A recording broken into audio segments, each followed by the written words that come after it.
எல்லாருக்கும் வணக்கம். நீங்க கேட்டுட்டு இருக்கிறது பிலிவ் இன் டைம். இது ஒரு தமிழ் பாட்காஸ்ட் சேனல். நம்மளோட பாட்காஸ்ட் சேனலுக்கு நீங்க வரது தான் ஃபர்ஸ்ட் டைமா இருந்துச்சுன்னா ஒரு சின்ன இன்ட்ரோடக்ஷன் மட்டும் நம்ம சேனலை பத்தி கொடுத்துக்கிறேன்.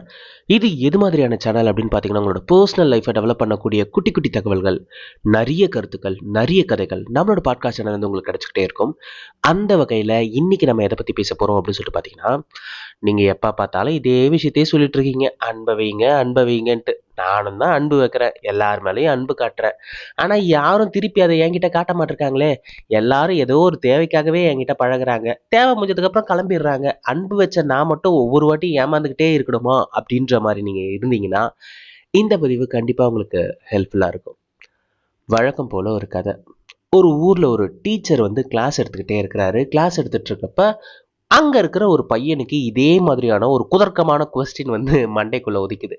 அவன் என்ன கேட்குறான் அப்படின்னு சொல்லிட்டு பார்த்தீங்கன்னா, அன்பு எல்லாருக்கும் பொதுவானது தான், நீங்கள் சொல்கிற எல்லா விஷயத்தையும் நான் ஒத்துக்கிறேன். ஆனால் சுயநலமான அன்பு, சுயநலமற்ற அன்பு, இதை எப்படி நான் டிஃப்ரென்ஷியேட் பண்ணுறது? நான் காட்டுற அன்புக்கு அவன் ஏதோ வே பேக் பண்ணுற மாதிரி தான் இருக்குது, பார்க்கறதுக்கு அப்போ தான் ஃபீலிங் கொடுக்குது. கொஞ்ச நாள் கழிச்சு அவன் காணாமல் போயிடுறானே, நான் எப்படி இந்த மாதிரி ஆளுங்களெல்லாம் ஃபைன் பண்ணுறது அப்படின்ற மாதிரி அந்த டீச்சர் கிட்ட கேட்குறாங்க. என்னடா இது, நம்ம கிளாஸ்ல இருக்கிற ஒரு பையனுக்கு இம்புட்டு அறிவா அப்படின்ற மாதிரி அந்த டீச்சர் மெய் செலுத்து போயிட்டு, என் கூட வா, நான் உனக்கு எக்ஸ்பிளைன் பண்றேன் அப்படின்ற மாதிரி ஸ்டூடெண்ட்ஸ் எல்லாரையும் கூட்டிட்டு பக்கத்துல இருக்கிற ஒரு சின்ன ஆறு மாதிரி ஒரு இருக்கும், அந்த இடத்துக்கு கூட்டு போறாரு. அங்க கூட்டு போட்டா அங்க ஆல்ரெடி ஒரு இளைஞன் வந்து மீன் பிடிச்சிட்டு இருக்கான். மீன் பிடிச்சிட்டு ஹாப்பியா இருக்கிறான், ரொம்ப ஹாப்பியா மீன் பிடிச்சிட்டு இருக்கான். அவன் கிட்ட போயிட்டு டீச்சர் கேட்கிறாரு, என்னப்பா உனக்கு மீன்னா ரொம்ப பிடிக்குமா? மீன்னா பிடிக்குமா? சார், மீன் தான் என் உயிர், மீனுக்காக நான் உயிரே கொடுப்பேன். மீன், ஐயோ, இப்ப நினைச்சா கூட நாக்குல எச்சி ஊறும் சார். அதுல எங்க அம்மா குழம்பு வைப்பாங்க பாருங்க, ஐயோ, எங்க வீட்டுல வச்சாங்கன்னா பக்கத்து தெரு வரைக்கும் வாசனை வரும் சார். நான் எங்க இருந்தாலும் எங்க அம்மா வீட்டுல குழம்பு வச்சா வீட்டுக்கு வந்துருவேன்னா பாத்துக்கங்க. அந்த அளவுக்கு மீன் மேல கிரேஸ். அதுலயும் சமயத்துல அதை ஃப்ரை பண்ணி கொடுப்பாங்க பாரு சார், அந்த வாசனை இருக்கே, அந்த வாசனைக்கே நான் அடிமை. அப்படி இருப்போம் சார் நானும் மீனும். மீன் தான் ரொம்ப உயிர் சார், மீன் தான், மீன் தான் எல்லாமே அப்படின்ற மாதிரி அவன் சொல்லிட்டு இருக்கான். கேட்டுக்கிட்டீங்களா? ஸோ இவனுக்கு அந்த மீன் மேல இருக்கிறது தான் லவ். சரிங்களா? அவன் மீனை ரொம்ப ரொம்ப நேசிக்கிறான், ரொம்ப ரொம்ப விரும்புறான். சரிங்களா? அப்படின்ற மாதிரி பேசிக்கிட்டே இருக்கிறப்ப இன்னொரு தாத்தா அங்க வந்து உட்கார்றாரு. அந்த தாத்தா என்ன பண்றாரு, அவருக்கு ஒரு சின்ன பை எடுத்துட்டு வர்றாரு. அந்த பைக்குள்ள இருந்து பொறி எடுத்து வந்து அந்த ஆத்துல வந்து போடுறாரு. அவர் பொறி போட ஆரம்பிச்ச உடனே நிறைய மீன் அந்த இடத்துக்கு வந்துடுது. எல்லாமே அந்த பொரியை வந்து சாப்பிட்றதுக்கு வருது. உடனே அந்த டீச்சர் அந்த தாத்தாவை பார்த்து கேட்குறாரு, என்ன தாத்தா உங்களுக்கு மீன்னா பிடிக்குமா? மீன்னா பிடிக்குமாவா? தம்பி, எனக்கு மீன்னா உயிருப்பா. டெய்லி எது எப்படி நடக்குதோ இல்லையோ, இதுங்களுக்கு உணவு போடணும் அப்படின்றதுக்காக எல்லா வேலையும் முடிச்ச உடனே நான் இங்க வந்துருவேன்ப்பா. இங்க வந்து அந்த மீனுக்கு போடுறதுல எனக்கு ஒரு சந்தோஷம்.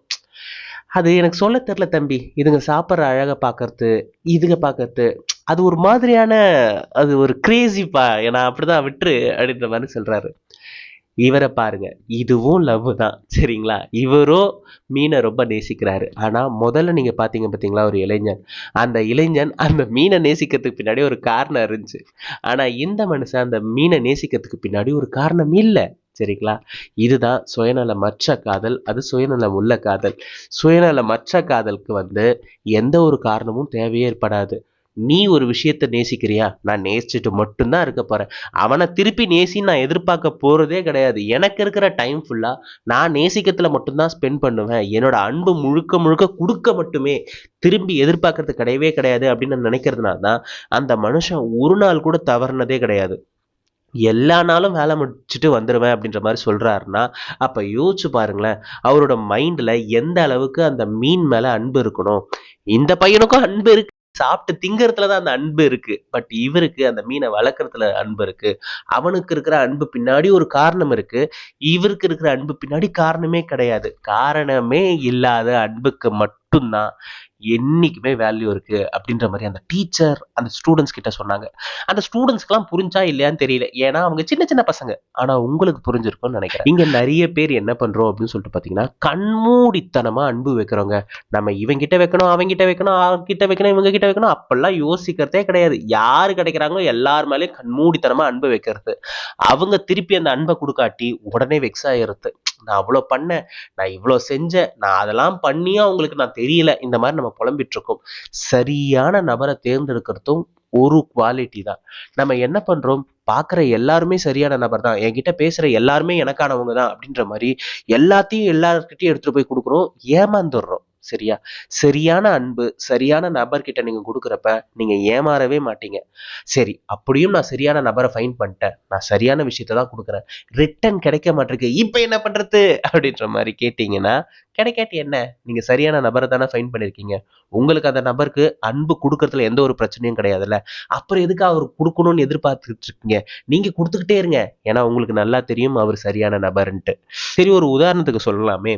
ஆஹ் எனக்கு வந்து காலேஜ் டேஸ்ல செம்ம கிரேஸ். ஸோ எப்பவுமே யாராவது எனக்கு மெசேஜ் அனுப்பிச்சிட்டே இருப்பாங்க, எனக்கு அது ரொம்ப பிடிக்கும். சொல்றேனே, நான் கமெண்ட் வாசிக்கிறது எனக்கு ரொம்ப பிடிக்கும்ன்ற மாதிரி எனக்கு எஸ்எம்எஸ் படிக்கிறதும் ரொம்ப பிடிக்கும் ஒரு காலத்துல.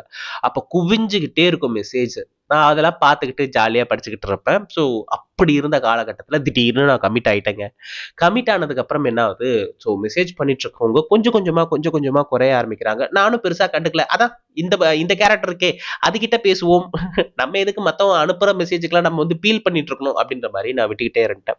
ஆனா அதுல ஒரு ஸ்பெஷல் கேரக்டர் மட்டும் இருந்துச்சு. அந்த பையன் வந்து எப்பவுமே காலங்காத்தால விடிஞ்சா போதும் குட் மார்னிங்னு ஒரு மெசேஜ் அனுப்பிச்சிருவான். நான் அதை டெய்லி பாக்குறப்பலாம் நான் நினைப்பேன், சரியான கிரிஞ்சு போல இருக்கு, இந்த காலத்துலயும் உட்காந்து குட் மார்னிங் மெசேஜ் அனுப்பிச்சிட்டு இருக்கான், லூசு பைய அப்படின்னு நினைச்சிட்டு நான் அந்த மெசேஜை இக்னோர் பண்ணிக்கிட்டே இருப்பேன். அவன் டெய்லி குட் மார்னிங் அனுப்புவான். சமயத்துல அந்த மெசேஜை நான் ஓப்பன் கூட பண்ண மாட்டேன், அது பாட்டுலாம் கடந்துட்டு கிடக்கும். சரி, போயிட்டே இருக்குது. இதே மாதிரி போயிட்டு இருக்கப்ப ஒரு நாள் என்ன ஆச்சு அப்படின்னு சொல்லிட்டு பாத்தீங்கன்னா, நான் நேசிச்ச அந்த கேரக்டர் வந்து விட்டு போயிட்டாங்க. சரி, அவங்க விட்டு போயிட்டாங்களே அப்படின்னு ஃபீல் பண்ணிட்டு இருக்கப்ப இந்த மாதிரி டெய்லி என்னோட மெசேஜை வந்து ஓபன் பண்ணி பாக்குறப்ப வெட்ட வெளியா இருக்கும், யாருமே எதுவுமே கண்டிருக்க மாட்டாங்க. ஐயோ, அவ்வளோ இருக்குமே, இப்ப என்ன ஒண்ணுமே காணுமே அப்படின்ற மாதிரி வருத்தம் எனக்குள்ள இருக்கும். ஸோ அப்ப நான் என்ன நினைச்சேன்னா, நம்ம கமிட் ஆனதுக்கு அப்புறம் ஐசோலேட் ஆகி கொஞ்சம் கொஞ்சமா மெசேஜ் வரது குறைஞ்சி ஒரு நாள் எல்லாரோட மனசுல வந்துமே நம்ம வேனிஷ் ஆயிட்டோமே, நம்மள நினைக்கிறதுக்கு யாருமே இல்லையே அப்படின்னு நினைச்சிட்டு இருக்கப்ப காலங்காத்தால இந்த இவரோட மெசேஜ் வரும், டான்ட்டு குட் மார்னிங்ட்டு. நம்ம எந்த ஒரு நபரை கிரிஞ்சு வேலை வெட்டி இல்ல, இவனுக்கு வந்து இதான் வேலை, டெய்லி இவன் வந்து காலங்காத்தால இதுதான் அனுப்புவான், நைட் ஆச்சுன்னா குட் நைட் ஒன்று அனுப்பிச்சுனுமா, லூசு பையன், இந்த மாதிரி நம்ம யார் யாரெல்லாம் சொல்லிட்டு இருக்கோமோ அவங்களுக்கு கடைசி வரைக்கும் நம்ம ஞாபகம் இருந்துகிட்டே இருக்கு. சில பேர் வருவாங்க, சில பேர் போவாங்க. ஆனா இந்த மாதிரி கேரக்டருக்கு அவன் நம்ம கிட்ட இருந்து எதிர்பார்க்கவே இல்லை, நம்ம கிட்ட இருந்து ஒரு எஸ்எம்எஸ் அவன் ரிட்டன் எதிர்பார்க்கவே இல்லை. எதிர்பார்த்திருந்தா அவன் டெய்லி எஸ்எம்எஸ் அனுப்பிச்சிருக்கவே மாட்டான். அவனுக்கு தேவை, நான் ஒரு 4 பேருக்கு காலையில குட் மார்னிங் சொல்லணும், நான் ஒரு 10 பேருக்கு குட் மார்னிங் சொல்லணும், இவ்வளவுதானே தவிர அவன் திரும்ப அந்த குட் மார்னிங்க கூட எதிர்பார்க்கலாம். அவன் வச்ச அன்புக்கு வேபேக்க கூட அவன் எதிர்பார்க்கல. அதனால ஒரு நாள் அவன் டிசப்பாயிண்ட் ஆனதே கிடையாது. டைம் எனக்கு ரொம்ப கில்ட்டா ஃபீல் ஆகுது. யாருமே உன்னை மதிச்சு எஸ்எம்எஸ் அனுப்பல, இந்த மனுஷன் மட்டும்தான் ஆரம்ப காலகட்டத்துல இருந்து இப்ப வரைக்கும் அந்த குட் மார்னிங் அனுப்பிச்சிருக்கான். ஒரு நாள் கூட திருப்பி அவனுக்கு குட் மார்னிங் உனக்கு சொல்ல தோணல அப்படின்ற மாதிரி என்ன பார்த்து நானே கேட்டுக்கிட்டேன். ஸோ அப்பதான் ஃபர்ஸ்ட் டைம் அந்த கேரக்டருக்கு குட் மார்னிங்டா அப்படின்னு சொல்லிட்டு அனுப்பிச்சிருந்தேன். அவனும் அதை படிச்சுட்டு ரிட்டன் அந்த மெசேஜுக்கு ரிப்ளை போடுறான், குட் மார்னிங்க்கு ஒரு குட் மார்னிங் சொல்லிட்டேன், அதுக்கு அவன் ரிட்டன் போடுறான், ஏய் சூப்பரா, வெரி குட் மார்னிங், இன்னைக்கு டே உனக்கு சூப்பரா போகும் அப்படின்னு நினைச்சிருந்தா எனக்கு சந்தோஷம் தாங்கல.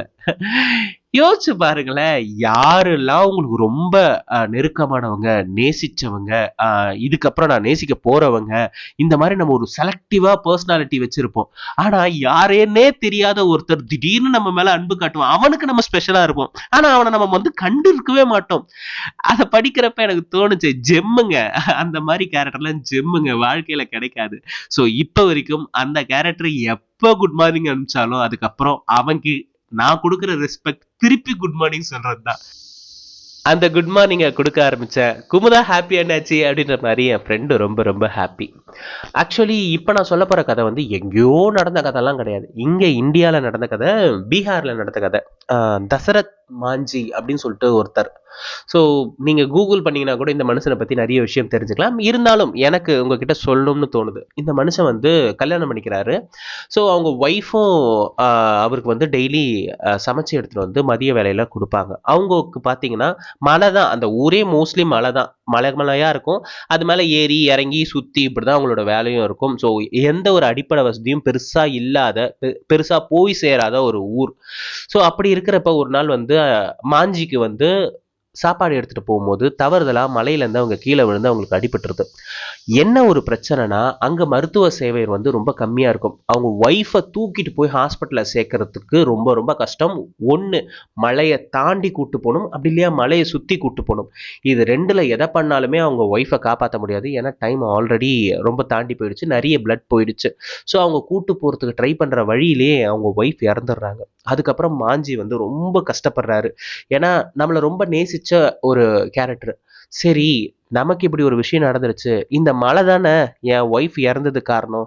இந்த மலை இங்க இல்லாம இருந்துச்சுன்னா, நான் நேரா வந்து போயிருக்க முடியும் தானே. இந்த மலை தான் இதுக்கு பிரச்சனையா இருந்துச்சு அப்படின்னு சொல்லிட்டு, அந்த மனுஷன் என்ன பண்ண ஆரம்பிக்கிறாரு அப்படின்னு சொல்லிட்டு பார்த்தீங்கன்னா, டெய்லி ஒரு சாப்பாட கட்டிப்பாரு, கொஞ்சோண்டு தண்ணி எடுத்துப்பாரு, ஒரு சுத்தியலு, ஒரு உளிய எடுத்துட்டு கிளம்பிருவாரு. தனி ஒரு மனுஷனாங்க டெய்லி போட்டு அந்த மலைய போட்டு குடைஞ்சுக்கிட்டே இருப்பாரு. அந்த ஊர் மக்கள் அவர் வந்து ரொம்ப ரொம்ப ரொம்ப ரொம்ப மோசமா நடத்துனாங்க. பைத்தியம் ஆயிடுச்சு. ஒய்ஃப் இறந்ததுக்கு அப்புறம் இவன் பைத்தியம் ஆயிட்டான். இவன் பாரு காலங்காத்தால வந்து சுத்தி எடுத்துட்டு கிளம்பிடுறான். ஒருத்தனால ஒரு மலையை வந்து உடைக்க முடியுமா அப்படின்ற மாதிரி ஊர் மக்கள் காரி துப்பாத நாளே கிடையாது. மழை பெய்யட்டும், வெயில் அடிக்கட்டும், என்ன வேணா நடக்கட்டும், மாஞ்சி நிக்கவே இல்லை. மாஞ்சி பாஞ்சிக்கிட்டே இருந்தாரு. ஒவ்வொரு நாளும் அந்த மலையை குடைஞ்சுக்கிட்டே இருந்தாரு. நீங்க நம்ப மாட்டீங்க, கிட்டத்தட்ட 22 வருஷம் இந்த மனுஷன் மலையை குடைஞ்சுக்கிட்டே இருந்ததுல அந்த மலை உடைஞ்சிருச்சு. அந்த மலைக்கு நடுவுல இப்போ ஒரு பாதையும் தனி மனிதனா அவரே போட்டாரு. எந்த ஊர் மக்கள்லாம் வாய்க்கிழிய பேசுனாங்களோ அந்த ஊர் மக்கள்லாம் இன்னைக்கு அவரை பிரைஸ் பண்ணிட்டு இருக்காங்க. ஆனா என்ன புண்ணியம், அந்த மனுஷன் வாழ்ந்த கட்டத்துல ஒருத்தரும் வந்து அந்த மனுஷனை மதிக்கல. ஆனா அவர் என்ன கொடுத்துட்டு போனார்னா, தனக்கு ஒரு விஷயம் நடந்துருச்சு, அது யாருக்கும் தெரியாம கூட இதுக்கப்புறம் நடக்கக்கூடாது. என்னோட நாலேஜ் இல்லாம தானே இந்த விஷயம்லாம் நடந்துச்சு, இப்போ எனக்கு நாலேஜ் இருக்கு. இந்த மலை தான் எல்லாத்துக்கும் பிரச்சனை. இந்த மலையை குறைஞ்சிட்டா நம்ம ஊருக்கு வர வேண்டிய வசதி வாய்ப்பும் இனிமேல் கிடைக்கும் அப்படின்ற மாதிரி அவர் நினைச்சாரு. என் மனைவிக்கு நடந்த மாதிரி யாரோட அம்மாக்கோ அக்காக்கோ கூட பிறந்தவங்களுக்கோ அவங்க வீட்டில் இருக்கிறவங்களுக்கோ யாருக்குமே நடக்கக்கூடாது அப்படின்னு சொல்லிட்டு ஒரு பொதுவான ஒரு அன்பை மட்டுமே அடிப்படையா வச்சு ஒரு மனுஷன் வந்து வேலை செஞ்சான். ரொம்பவும் டச்சிங்கான ஒரு விஷயம்ல. ஏன்னா அந்த மனுஷனுக்கு வேற எந்த ஒரு எதிர்பார்ப்பும் கிடையாது. நான் நேசிச்சது என் ஒய்ஃப், எனக்கு அப்புறம் யாரும் கிடையாது. அப்படி இருக்கிறப்ப என்னதான் நீங்க நினைக்கலாம், இது வந்து ஒரு சுயநலத்துக்காக அவர் பண்ணாருன்ட்டு. இதுக்கப்புறம் ஒரு சுயநலமா யோசிக்கிறதுக்கு என்ன இருக்கு? அவர் நேசிச்சவங்களே கூட கிடையாது. ஆனா, இனி வர யாரும் நேசிச்சவங்கள இழந்துறக்கூடாது அப்படின்றதுக்காக மட்டும் தான் பண்ணாரு. இதுல பொதுநலம் மட்டுமே இருக்கு. நம்மல்லாம் யார் யாரெல்லாம் கிறுக்கு, யார் யாரெல்லாம் லூசு, யார் யாரெல்லாம் பூமர் கிரிஞ்சுன்னு சொல்லிட்டு இருக்கோமோ, அவங்கெல்லாம் பண்ற விஷயம் பார்க்கறதுக்கு அப்படித்தான் இருக்கும். ஆனா, ஒவ்வொருத்தருக்கு பின்னாடியும் ஒவ்வொரு காரணம் இருக்கு. இப்ப நான் சொன்ன கதையாவது பரவாயில்லைங்க. பீகார்ல நடந்துச்சு. இப்ப நான் சொல்றது தமிழ்நாட்டுல நடந்துட்டு இருக்க கதை. ஒரு ஆள் வயசானவர் இருக்கிறாரு. அவர் என்ன பண்ணுவாரு அப்படின்னு சொல்லிட்டு பார்த்தீங்கன்னா, டெய்லி ஒரு ஒரு லோக்கல் ஏரியாக்கா போவாரு. அந்த லோக்கல் ஏரியால என்ன பண்ணுவாருன்னா, எங்கெங்கெல்லாம் ரோட்ல பள்ளம் இருக்கோ, அதெல்லாம் தனி மனுஷனா அந்த ஆளே கலவைய கலந்து அத வந்து பூசிட்டு வருவாரு. அந்த ஆளுக்கு அந்த ஊர்ல குடுத்த பேர் என்ன அப்படின்னு சொல்லிட்டு பார்த்தீங்கன்னா, கலவ பைத்தியம். அது என்ன கலவ பைத்தியம் அப்படின்னு சொல்லிட்டு பார்த்தீங்கன்னா, எங்க குழி குண்டும் குழியுமா இருக்கிற ரோடு அவர் பார்த்தாலும், அவரையே அறியாம அவர் என்ன பண்ணுவாரு, அந்த சிமெண்ட் மூட்டை, பாண்ட் இதெல்லாம் எடுத்துட்டு வந்து ரோட்லயே அத கலவை கலந்து அங்கேயே அவர் வந்து அத பூசிட்டு வருவாரு. அந்த பள்ளத்த வந்து அடைச்சிட்டு வருவாரு. அந்த தெருல இருக்கிற எல்லாருமே அவர வந்து சைக்கோ, சைக்கோ, சைக்கோ அப்படி இல்லையா பைத்தியம் இப்படிதான் கூப்பிட்டுட்டு இருக்காங்க. பட் ஒரு இன்டர்வியூ அவர வந்து எடுத்திருக்காங்க. நீங்க ஏன் இந்த மாதிரிலாம் பிஹேவ் பண்ணிட்டு இருக்கீங்க? எதனால இந்த மாதிரி பண்ணிட்டு இருக்கீங்க? அப்படின்னு சொல்றப்ப, அவர் சொன்ன விஷயம் ரொம்பவும் கஷ்டமா இருந்துச்சு. அவருக்கு வந்து ஒரு படிச்ச ஒரு பையன் இருக்கான். ஸோ அவன் வேலைக்கு போயிட்டு ரிட்டர்ன் வர்றப்ப சரியான லைட் ஃபெசிலிட்டி இல்ல. ஸோ ரிட்டர்ன் வர்றப்ப என்ன ஆகுது, ஒரு சின்ன பள்ளத்துக்குள்ள தவறுதலா அவரோட பைக் ஏறி இறங்குனதுல அங்க கீழே விழுந்து ஸ்பாட்லயே தலையில அடிபட்டு அவர் இறந்துட்டு இருக்காரு. ஒரு சின்ன பள்ளம் தானே அப்படின்னு சொல்லிட்டு அவர் கேர்லெஸ்ஸா இருந்ததா, இல்ல அங்க வெளிச்சம் இல்லாம இருந்ததா, என்ன காரணம்னு அவருக்கு இன்னைக்கு வரைக்கும் தெரியாது. ஆனா அந்த பள்ளம் மட்டும் அன்னைக்கு அங்க இல்லாம இருந்துச்சுன்னா என் பையன் உயிரோட இருந்திருப்பான்ல அப்படின்னு எனக்கு இன்னைக்கு வரைக்கும் தோணிக்கிட்டே இருந்துச்சு. அதனால யார் என்ன வேணாலும் சொல்லிக்கிட்டோம், நான் இதை தாங்க பண்ணுவேன் அப்படின்னு சொல்லிட்டு இன்னைக்கும் அந்த மனுஷன் வந்து தன்னோட போற வழியில இல்ல எங்கேயாவது இப்படி ஒரு பள்ளம் இருக்கு அப்படின்ற மாதிரி அவருக்கு ஒரு தகவல் கிடைச்சுச்சுன்னா அந்த மனுஷன் கலவையோட கிளம்பிடுவாரு அந்த இடத்த வந்து பூசறதுக்கு. நம்ம எல்லாரையும் வந்து கிரிட்டிசைஸ் பண்ண ஆரம்பிச்சிட்டோம். எது பண்ணாலும் கிரிட்டிசைஸ் பண்ண ஆரம்பிச்சோம். அவன் நல்லதை பண்ணாலும் கிண்டல் பண்ணுவோம், அவன் கெட்டது பண்ணாலும் கிண்டல் பண்ணுவோம். கிண்டல் பண்ணுவாங்க. கமெண்ட் செக்ஷன்றது ஒருத்தனை கழுவி ஊத்துறதுக்கு மட்டும்தான் அப்படின்ற மாதிரி இன்னைக்கு மாறிடுச்சு. அப்பெல்லாம் கிடையவே கிடையாது. எல்லா மனசும் ஒரு சின்னோண்டு பாராட்டுக்கு தானே ஏங்கி கிடக்கு. சரிங்களா? அங்க நான் இந்த பீகார்ல நடந்த ஒருத்தரை பத்தி சொன்னதுக்கும் சரி, இல்ல அதுக்கப்புறம் இப்போ தமிழகத்துல நடந்துட்டு இருக்க ஒரு ஆளை பத்தி சொன்னதுக்கும் சரி, இவங்கெல்லாம் உங்ககிட்ட இருந்து பாராட்ட கூட எதிர்பார்க்கல. அட்லீஸ்ட் அந்த பழி சொல்ல கொடுக்காம இருங்க. எல்லாரையும் வந்து ஒருத்தன் ஒருத்தன் பர்ஃபெக்டா இருந்தான்னா அவனுக்கு இன்னைக்கு நம்ம வைக்கிற பேரே பூமர். என்னங்க இது, இந்த பூமர் கல்ச்சரை எடுத்துட்டு வந்து எல்லாரு மேலயும் திணிச்சிட்டு இருக்கீங்க. ஒரு நல்ல விஷயம் கூட தைரியமா சொல்ல முடியல. அப்படி நான் சொல்லிட்டேன்னு வைங்களேன், பூமர் வந்து பேச வந்துருச்சு அப்படின்ற மாதிரி சொல்ல ஆரம்பிச்சிடுறாங்க. சரி, நான் நல்ல விஷயம் சொல்லனே விட்டுருங்களேன். கெட்ட விஷயம் கேட்கறதுக்கு இங்க 1000 பேரு இருக்காங்க. 1000 விஷயம் உங்களுக்கு வந்து சேரும். நல்ல விஷயம் சொல்றதுக்கு என்ன மாதிரி யாராவது ஒருத்தராவது இருக்கணும் தானே? அப்பதானே அந்த தகவல் வந்து சேரும். ஸோ அவங்களையே அழிச்சு தொலைச்சிடாதீங்க. அப்புறமேட்டு அன்பு கிடைக்கல, அன்பு யாரும் கொடுக்கல, நான் கொடுக்குற அன்புக்கு திரும்ப அன்பு கிடைக்கவே மாட்டிருக்கு அப்படின்னு சொல்லிட்டு சினிமா வசனம்லாம் நீங்களே பேசிட்டு இருக்காதீங்க, சரிங்களா? யார் என்ன வேணாலும் சொல்லட்டும், உங்களோட அன்பை நீங்க கொடுத்துக்கிட்டே இருங்க. அந்த அன்பு பொதுவானதா இருந்துச்சுன்னா அதால பயன்பெற போறது பல பேர், பல லட்சம் பேர், பல கோடி பேர். நம்ம அன்பை நம்ம கொடுத்துக்கிட்டே இருப்போம். யார் என்ன வேணாலும் சொல்லிட்டு போட்டோம். ஐ ஹோப் இன்னைக்கான பதிவு கண்டிப்பா எல்லாருக்கும் பயனுள்ளதா இருக்கும் நான் நினைக்கிறேன், நான் நம்புறேன். ஒரு நாள் ஒரு நல்ல கதையோடும் கருத்தோடும் கண்டிப்பா நான் உங்களை வந்து சந்திக்கிறேன். அதுவரை உங்களிடமிருந்து விடைபெறுவது நான் தான், நான் மட்டும்தான். நன்றி.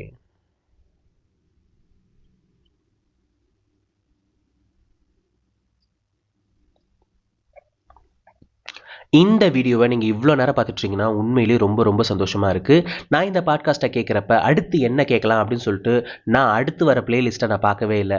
2வது கமெண்ட்டில் யார் யாரெல்லாம் என்ன பேசியிருக்காங்க அப்படின்னு சொல்லிட்டு நான் அதையும் ஸ்வைப் பண்ணவே இல்லை. என்னோட முழு கவனமும் இந்த பாட்காஸ்ட் கேட்கறதுல மட்டும்தான் இருந்துச்சு அப்படின்னு சொல்லிட்டு நீங்கள் இருந்தீங்கன்னா உங்களுக்கு கான்சன்ட்ரேஷன் பவர் நிறையவே இருக்குது. இந்த கான்சன்ட்ரேஷன் பவரை அப்படியே தூக்கிட்டு போய் உங்களோட பர்சனல் லைஃப்பில் அப்படியே கொட்டினீங்கன்னா உங்களுக்குமே உங்கள் லைஃப்பில் எது தேவை, எது தேவையே இல்லை, அடுத்து என்ன வேணும், அடுத்து எது எனக்கு தேவையே படாது அப்படின்ற மாதிரி எல்லா விஷயமும் எல்லா புரிதலும் வர ஆரம்பிக்கும். ஸோ கண்டிப்பாக இதை ட்ரை பண்ணி பாருங்கள். நான் என்னோட பதிவிலையும் சொல்லிட்டேன், இல்லை இங்கேயும் சொல்லுவேன், எல்லா மனசும் ஒரு சின்னோண்டு பாராட்டுக்கு தானே எங்கே கிடக்கு. உங்களுக்கு இந்த பதிவை பற்றியோ இல்லை என்னை பற்றி ஏதாவது சொல்லணும்னா மறக்காமல் அதை வந்து கமெண்ட்டில் வந்து சொல்லுங்கள். நான் எதிர்பார்க்கறதெல்லாம் அந்த சப்ஸ்கிரைபும் கமெண்ட்டும் தான். இந்த 2 விஷயத்தை நீங்கள் பண்ணிட்டீங்கனாலே நான் ரொம்ப சாட்டிஸ்ஃபைட். நான் ஆல்ரெடி சொன்ன மாதிரி நாளைக்கு இன்னொரு கதையோடும் கருத்தோடும் கண்டிப்பாக நான் உங்களை வந்து சந்திக்கிறேன். அதுவரை உங்களிடமிருந்து விடைபெறுவது நான் தான், நான் மட்டும்தான். நன்றி.